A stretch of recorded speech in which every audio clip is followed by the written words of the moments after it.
जानवरों की तरह मारपीट करने के बाद कैसे हुई मेरी और मेरी बहन की इतनी जल्दी दोस्ती, आइए देखते हैं आगे ब्लॉग में। तो आज दोपहर में 12 बजे सो के उठते ही हमें भूख लग गई थी, तो हमने बहन से अपने कुछ खाने के लिए मांगा, तो उसने मुझे चाय पकड़ा दी। मुझे थोड़ा सा ताजुब तो लगा कि आज इसे मुझ पे इतना प्यार क्यों आ रहा है, लेकिन मैंने इससे फिर दोबारा खाने को कुछ मांगा तो इसने बोला कि इसने खाने में कुछ नहीं बनाया है। फिर मैंने इससे कुछ खाने के लिए पैसे मांगे, तब इसने मुझसे कहा मैं गरीब हूँ, मैं गरीब हूँ।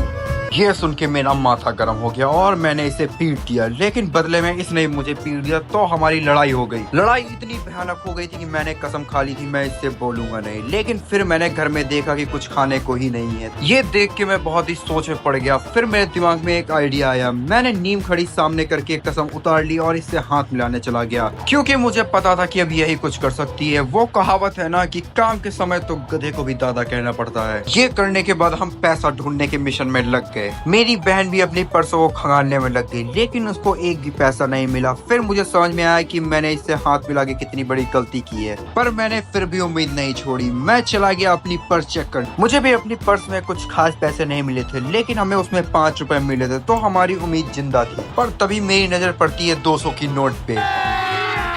अभी मजा आएगा ना भिड़ो। पैसे मिलते ही हम चले गए थे कुछ खाने। पेट भर खाने के बाद हम चल दिए थे घर की तरफ। इसी के साथ खत्म करते हैं हम ये व्लॉग। मिलते हैं अगले व्लॉग में।